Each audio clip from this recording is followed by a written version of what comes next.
Hoy, mga feeling matalino! Bilang isang kunwaring behavioral economist, madalas kong tinitingnan kung paano tayo niloloko ng mga hidden incentives sa ating mga malalaking desisyon. Ngayon, pag-usapan natin ang major makeover na nangyayari mismo sa ating bakuran. Ang mapa ng kapangyarihan sa Timog Silangang Asya ay parang mukha lang ng artista nire-retoke na. Pero hindi na ito ang lumang mapa na base lang sa geography o kung sino ang may mas maraming baril. Ang bagong arkitektura ng kapangyarihan ay mabilis na lumilipat sa mga pang-ekonomiyang axis partikular sa kalakalan, supply chains, kuryente at kung kanino galing ang pondo. Para sa atin dito sa Pilipinas, kailangang imulat ang mga mata nating mahilig sa drama sa pagbabagong ito.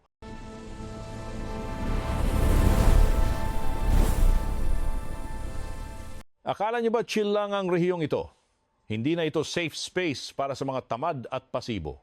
Mabilis itong nagiging arena ng matinding bardagulan kung saan ang ekonomiya ang pangunahing sandata ng impluensya. Tayong mga Pilipino, madalas tayong biktima ng status quo bias, yung feeling na dahil strategic daw ang lokasyon natin sa mapa, sapat na yun para manatili tayong bida sa mundo.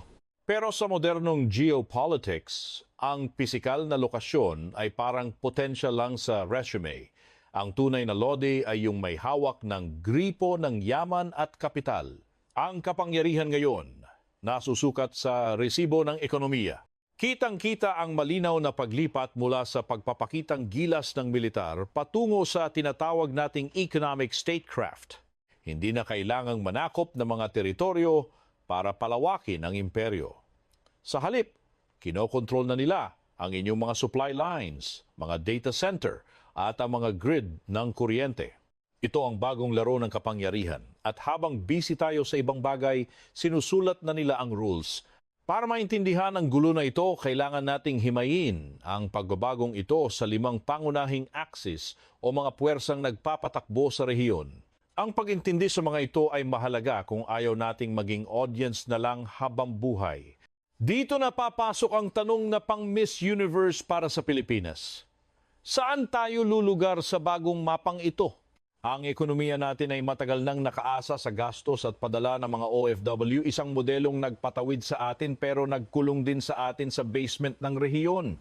Sa behavioral economics, path dependence ang tawag dyan, yung ayaw mong mag-move on sa lumang gawi dahil doon ka sanay, kahit na nagbago na ang panahon at kailangan na ng bagong diskarte.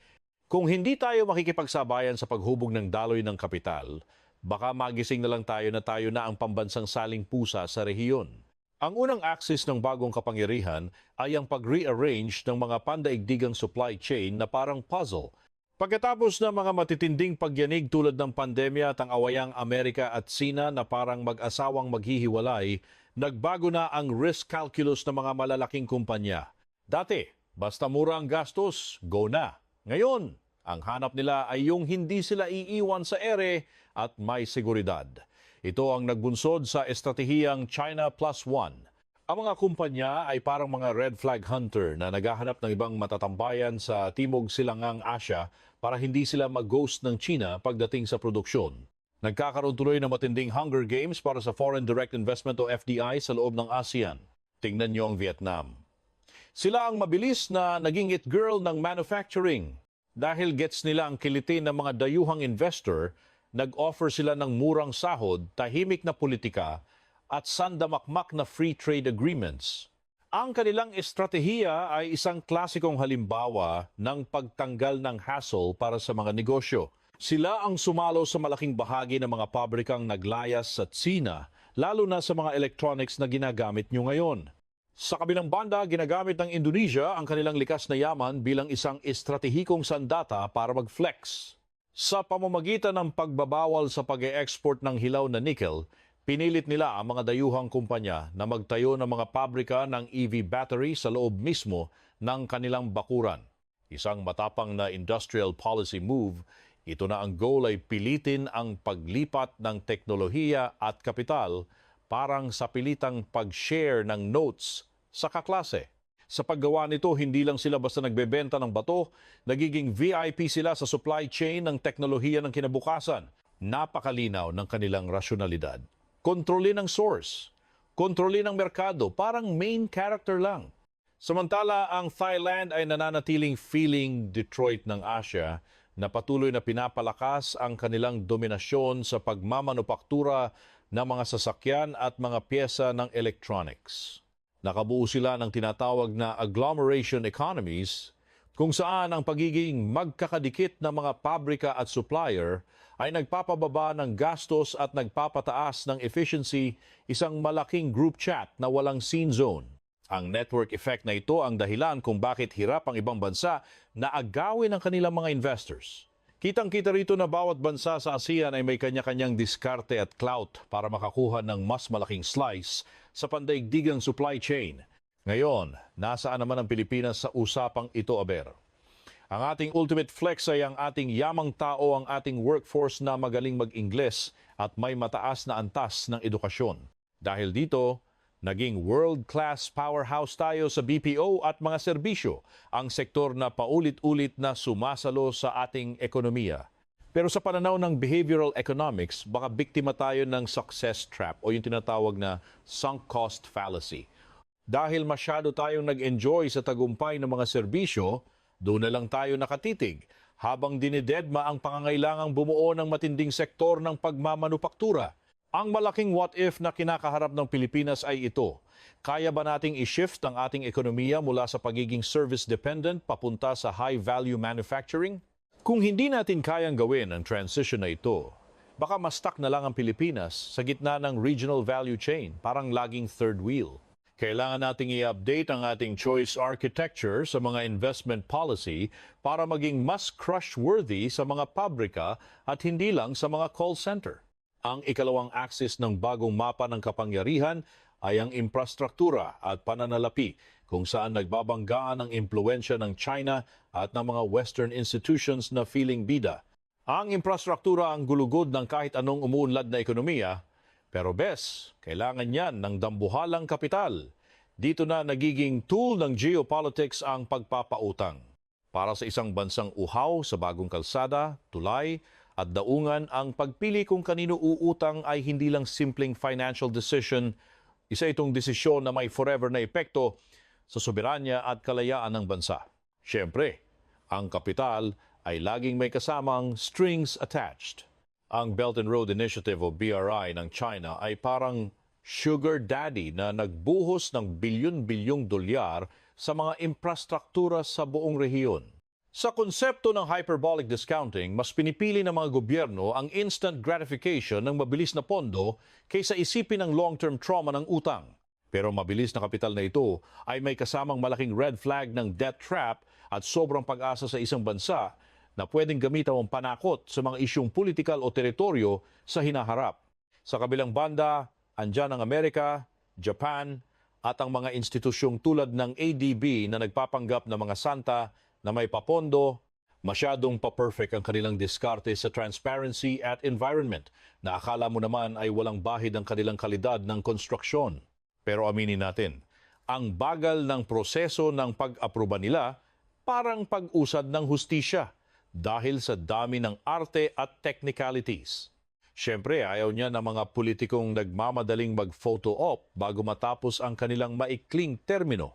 Kaya heto tayo, naiipit sa pagitan ng fast food na pera ng China na nakakalason at ng fine dining na pera ng kanluran na aabutin ka ng siyam-siyam bago ihain.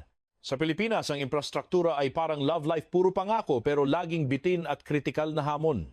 Mula sa build, build, build hanggang sa build better more, ang hilig nating magpalit ng branding para lang punan ang mga butas sa kalsada, riles at daungan. Pero ang pagpili ng mga uutangan ay hindi lang basta-basta technical na ehersisyo. Isa itong malalim na palaisipang estratehiko para sa mga mahilig sa drama. Kailangan nating magpanggap na binabalanse ang tipid sa kapital laban sa pagbenta ng ating pang-ekonomiyang soberanya. Kapag ang dayuhan na ang may-ari o nagpapatakbo ng iyong pinakamahalagang daungan o internet, para ka na ring nangungupahan sa sarili mong bahay ng walang say sa desisyon. Ingat din tayo sa omission bias, yung maling akala na ang pagtunganga ay mas ligtas kaysa sa paggawa ng aksyon. Kung matatakot tayong magtayo ng infrastruktura dahil sa takot sa utang, mas lalamunin lang tayo ng traffic at bulok na logistika na papatay sa ekonomiya. Ang kailangan ay utak sa pagpili. hindi lang puro pirma. Bawat proyekto sa bansa maging bagong riles, wind farm sa gitna ng dagat o daungan sa probinsya ay may kalakip na malaking laro ng geopolitics. Ang mga riles at kalsadang ito ay hindi lang daluyan ng mga paninda. Sila ay mga daluyan ng impluensya ng mga bansang gustong sumakop sa atin ng dahan-dahan. Ang galing ng gobyerno sa pakikipagbaratan sa kontrata, pagbabantay sa kurakot at pagpilit sa transparency ang magsasabi kung tayo ba ay makikinabang o magiging kawawang biktima ng kapital ng iba. Isipin nyo, hindi naman charity work ang ginagawa ng mga nagpapautang dahil rasyonal silang kumikilos para sa sariling interes. Kaya dapat mas matalas ang ating rasyonalidad. Ang pagiging wais sa pangungutang ay kasing importante ng pagiging masipag magbayad ng utang na hindi naman natin napakinabangan. Ang infrastruktura ang mag-aangkla sa atin sa bagong ekonomiya, pero siguraduhin nating itatayo nating ito sa sarili nating mga tuntunin at hindi sa dikta ng iba. Dumako naman tayo sa ikatlong axis, ang enerhiya at ang pakul na paglipat tungo sa green transition. Ang Timog Silangang Asya ang bida ngayon sa pinakamabilis na paglaki ng pangangailangan sa kuryente habang nagpipilit maging industrial powerhouse ang mga bansa rito. Ang enerhiya ang nagsisilbing dugo na nagbibigay buhay sa anumang ekonomiya kahit gaano pa ito kaputla. Kung sino ang may hawak ng mapagkukunan ng enerhiya at ng teknolohiya para sa pagbabagong ito, siya ang may napakalaking estratehikong kalamangan. Ang kuryente ngayon ay hindi lang usapin ng pag-ilaw ng bumbilya. Ito ay direktang nakatali sa pambansang seguridad at kung may matitira pa sa ating ekonomiya. Ang Indonesia at Malaysia ay petiks lang dahil sa kanilang uling at natural gas na ginagamit nilang alas sa pagdidikta ng presyo. Pero ang tunay na laro ay nasa renewable energy na, kung saan doon napapunta ang lahat. Ang Vietnam ay todo bigay sa solar at wind power, kaya naman habulin sila ng mga multinasyonal na kumpanyang gustong magmukhang green at mabait sa kalikasan. Samantala, ang Singapore ay nagpapaka-main character bilang sentro ng green finance na nag-aalok ng kapital para pondohan ang paglipat ng buong rehiyon sa luntiang enerhiya gamit ang kanilang sariling interes. At ano naman ang sitwasyon sa Pilipinas? Sa totoo lang, napakalaki na naman ng ating potensyal. Bida tayo sa geothermal energy at may malawak na baybayin na perfect daw para sa offshore wind power. Ang ating kunwari ay nakatagong yaman, pero sa behavioral economics, may tinatawag tayong intention-action gap, ang distansya sa pagitan ng pangarap natin at ng realidad na wala tayong aktwal na ginagawa. Napakaganda ng mga plano natin para sa green energy, pero nga pa rin dahil sa mga burokratikong harang at red tape na hindi matapos-tapos. Ang problema ay nasa kapasidad nating mag-implement at sa ating investment climate na hindi kagandahan. Ang sobrang mahal na kuryente sa Pilipinas ay isa sa mga pangunahing dahilan kung bakit ayaw sa atin ng mga dayuhang kumpanya ng manufacturing na magtayo ng pabrika rito. Nakakaranas tayo ng time inconsistency. Gusto natin ang pangmatagalang benepisyo ng mura at malinis na kuryente, pero tamad tayong gawin ang mga kinakailangang pagbabago sa regulasyon at reforma sa merkado ngayon. Kung hindi natin aayusin ang gulo sa ating sektor ng enerhiya, mananatili tayong kulelat sa karera ng pag-akyat sa mga industriya ng kinabukasan na kailangan ng matatag na kuryente. Ang pag-control sa teknolohiya para sa green transition ang bagong basehan ng kapangyarihan. Kung ang Pilipinas ay mananatiling aasa lang sa pag-import ng fossil fuels at tech mula sa labas, ang yaman ng bansa ay parang tubig na tuloy-tuloy lang ang pag-agos palabas. Ang pag-invest sa sarili nating renewable energy infrastructure ay hindi lang pampaganda ng image sa kalikasan. Isa itong napaka-rasyonal na move para protektahan ang bansa mula sa pabago-bagong presyo ng langis.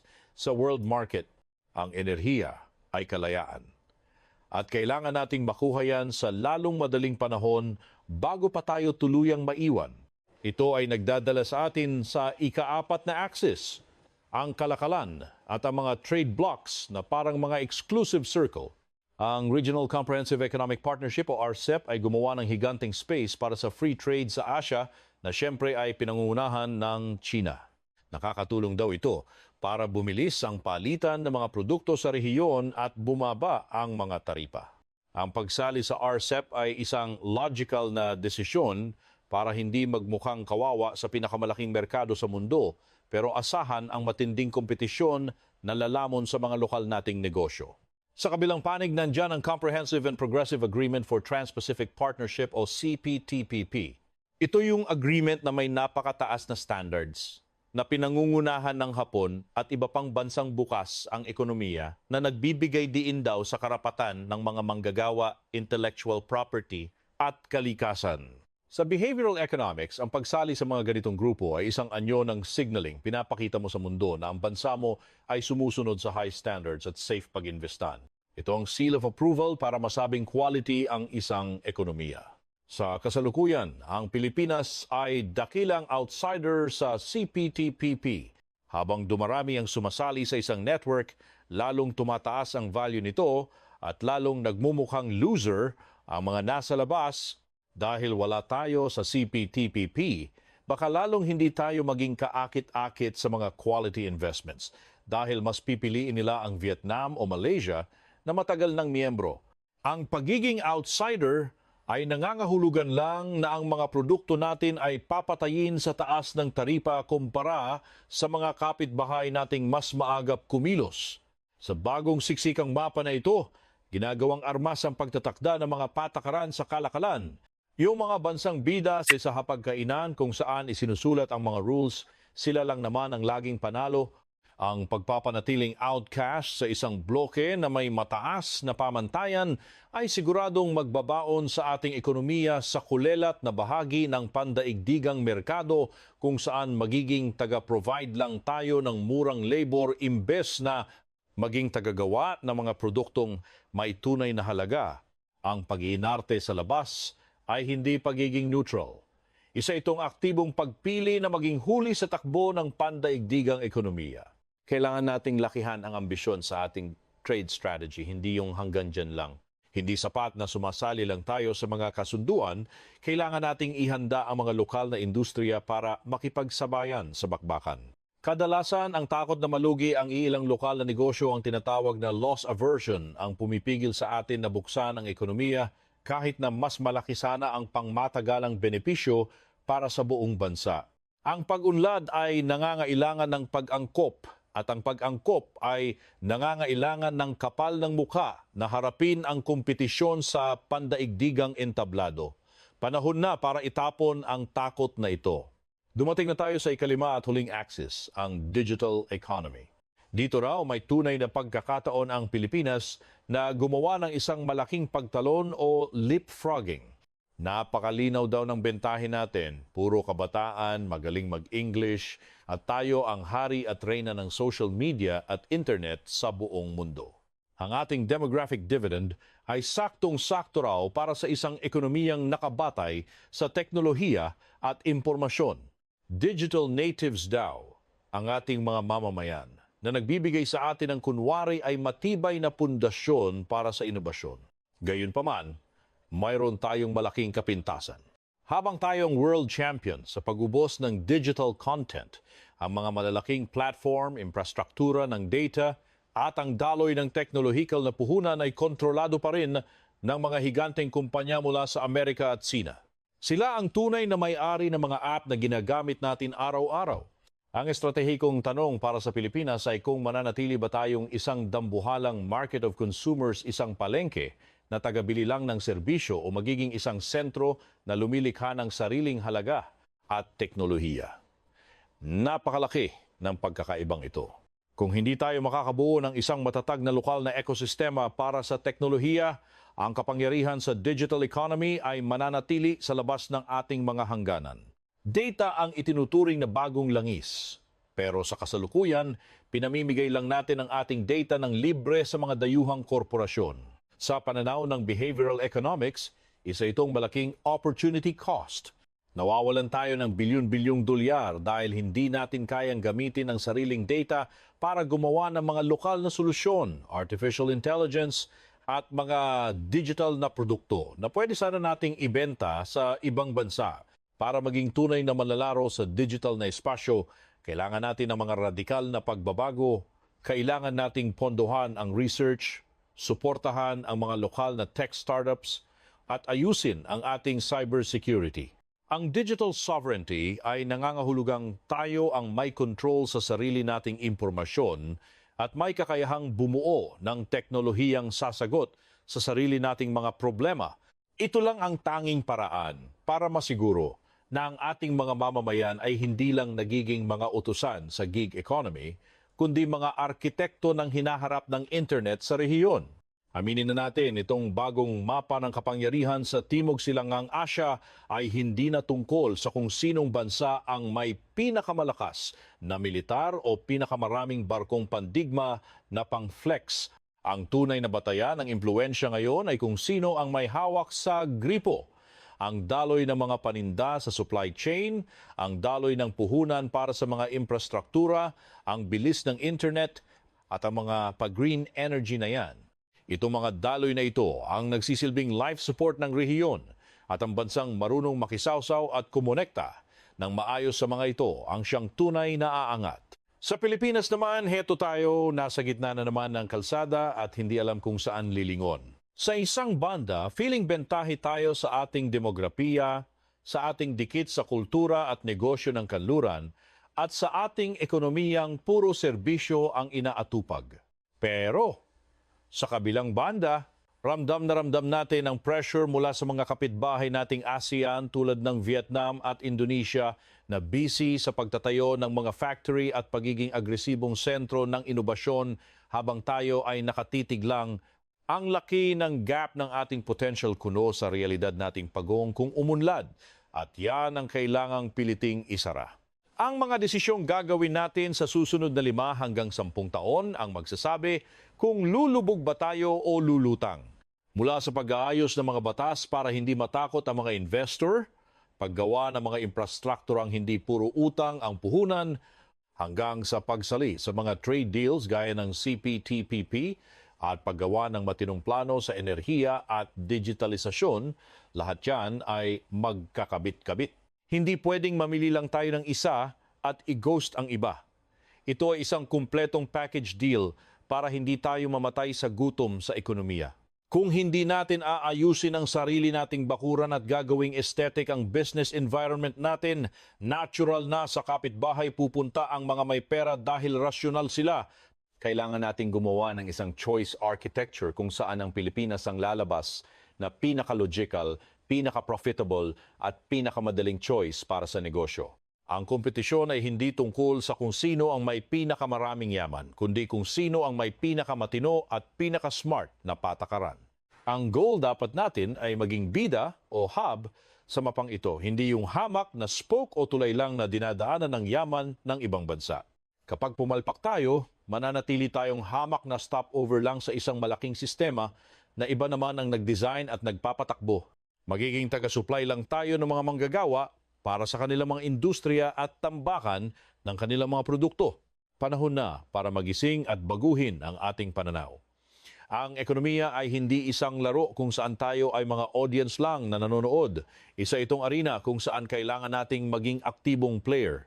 Bawat batas na inaayos natin, bawat kalsadang tinatayo natin, at bawat estudyanteng pinag-aaral natin sa tech lahat, yan ay mga resibo para igiit ang ating puwang sa bagong mapa ng Timog Silangang Asya. Ang pagunlad ay hindi tsamba kundi isang rasyonal na choice at kailangan nating piliin ang tama ngayon bago pa tayo tuluyang ma-scene zone ng pagkakataon at magsara ang pinto para sa ating bansa. Bilang isang feeling expert sa behavioral economics, paulit-ulit kong sinasabi na ang mga bansa gaya ng mga taong feelingero ay mahilig magdelulu na magiging okay ang lahat kahit wala namang ginagawang matinding pagbabago. Pero ang global economy ay walang paki sa mga bansang pabaya at pa-chill-chill lang. Ang bagong mapa ng kapangyarihan ay hindi na drawing-drawing lang.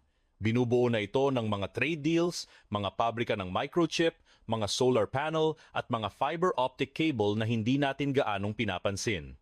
At kahit hindi mo ito makita sa mga lumang atlas, ito ang nagdidikta kung sino ang magiging rich kid at kung sino ang mananatiling pulubi sa rehiyon. Para sa mga Pinoy na mahilig manood pero ayaw mag-isip, ang kwento ng ekonomiya sa Southeast Asia ay hindi lang pang-quizby o pang-akademiko. Usapan ito ng mga trabahong mawawala sa atin, ng perang paliit ng paliit ang halaga at ng kinabukasan ng mga anak nating baka, maging OFW na lang din lahat. Kapag nabalitaan nating lumayas ang isang pabrika papuntang Vietnam o nagtayo ng dambuhalang wind farm sa Indonesia, dapat tayong magtanong, bakit sila lang ang bida? Anyari sa Pilipinas? Ano bang milagro o insentibo ang kailangan nating ayusin para hindi tayo laging naiiwan? Ang pagintindi sa mga ganitong ganap ang unang step para hindi tayo laging mukhang ewan kapag gumagawa ng desisyon bilang isang lipunan. Ang power sa 21st century ay para lang sa mga bansang marunong mag-adjust, marunong lumaban, at hindi puro bahala na ang plano sa hinaharap. Ang Pilipinas, sa totoo lang, ay kumpleto sa rekado para magtagumpay. May talino, may talent, at may potential na ilang dekada na nating bukang bibig. Pero ang potential na hindi ginagamitan ng matinong sistema at patakaran ay hanggang sana all at pangarap na lang. Panahon na para itapon ang mga bulok na nakasanayan at harapin ang hamon ng bagong ekonomiya. Kailangan nating patunayan na hindi lang tayo taga-like at taga-share sa mga achievement ng mga kapitbahay nating bansa, kundi kasali rin tayo sa paggawa ng kasaysayan. Sa dulo, ang malaking question mark para sa ating mga Pinoy ay hindi kung sino ang nag-iimbento ng bagong mapa ng kapangyarihan sa Southeast Asia. Ang real talk na dapat nating sagutin bilang isang bansa ay ito. Hahayaan ba nating ibang tao ang mag-drawing ng kapalaran natin? O baka naman gusto nating tayo mismo ang humawak ng panulat? Ang choice ay nasa ating mga kamay, sa mga batas na pinapasa natin at sa kung gagamit ba tayo ng rasyonal na pag-iisip. Salamat sa panonood at subukan nating mag-isip ng malalim bago tayo tuluyang ma-left behind ng ating ekonomiya.